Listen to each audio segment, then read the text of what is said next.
Welcome everybody to Extreme Off-Road Silly Bills, and today we're dealing with the 2022 Ford F-150 Lightning Platinum. Now this has 986 horsepower, 1,356 pounds-feet of torque from its two electric motors, along with its 131 kilowatt-hour battery. The vehicle itself now weighs 5,518 pounds. Already came with all-wheel drive, but it now has off-road tyres and off-road suspension. And it can now do 0 to 60 in 3.379 seconds. 0 to 100 in 6.063 seconds, and go to a top speed of 210 miles an hour. So yeah, this is the first publicly available off-road vehicle that is all electric that we've used on this series, because it is also the first of that kind to be put onto this game. So yeah, and it's got mighty impressive stats in terms of off-road capability, launch, acceleration. Don't be fooled by the top speed stat, because like I said, it does do 210 miles an hour, so that is really rather good. Where it's going to be let down is in terms of the braking. Now the braking stat is okay, but for a car that still weighs 5,500 pounds, it's not as good as you'd hope. And yeah, the handling is pretty poor as well, but yeah, let's at least hope that it can deal with all of the extra power, because that is yeah, a good 400 or so horsepower more than standard, and yeah, about 500 or so more in terms of torque as well. So a hell of a lot in that regard, but like I said, now has off-road tyres, off-road suspension, it's lighter, and yeah, generally a better handling car. And yeah, with it being electric, all of that power and torque is pretty much instantaneous, whether coming out of the corner or launching off the line.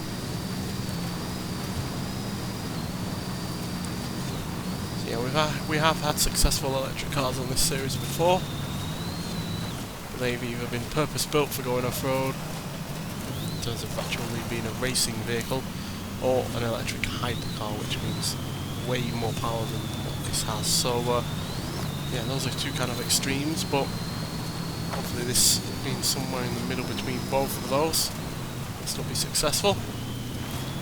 Unlikely to be the fastest Ford that we've had, since the Focus RS Rally car is the current fastest Ford, which was really good, which I guess is no surprise, built for doing this kind of stuff, with or without the extra power that we gave it. So yeah, this is doing okay so far. It's nothing spectacular, but it's not been difficult to drive either.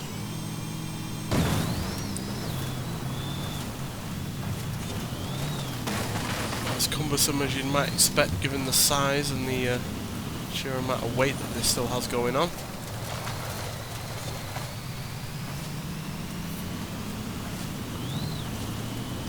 It takes no time at all to get to a decent rate of speed as well, because of it's being electric.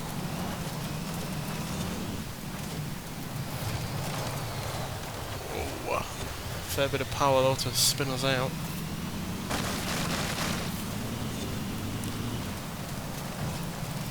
Still has its 50-50 weight distribution though, so that should also help us, which is always helpful when you come to a pickup truck, because obviously typically there is less weight at the rear end because there's less bodywork,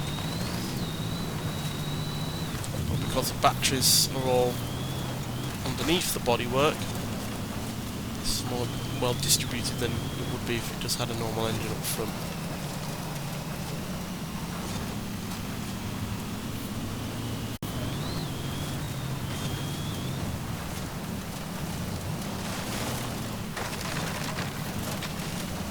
Obviously that does not mean that we're not capable of spilling out, because obviously we already have once, but it's less likely to do so.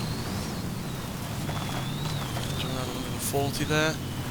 Now I think we have taken out the original F-150 Lightning on this series before. If we haven't, then that'll definitely be one in the future to take a look at.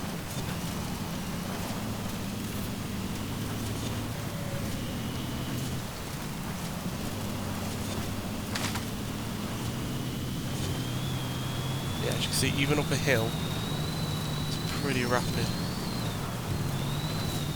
Especially when you consider what it's trying to drag up that hill in the first place.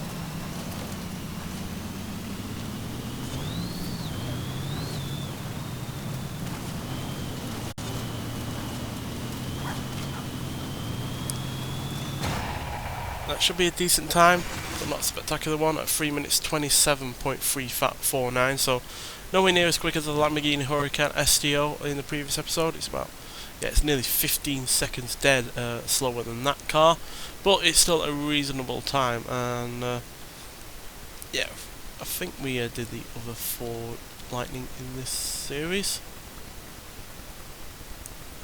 Yes, we did, and this is actually slightly quicker, as that managed 3 minutes 28 dead. So yeah, we're slightly quicker than the older version from 20 years ago, but I guess that's no real surprise. That was a bit of a cumbersome vehicle as well to drive, and still didn't have the best of handling, and obviously this can put the power down in a much more efficient manner and get up to rate of speed in a lot better way as well. So yeah, but at least we are quicker than that car, which makes this the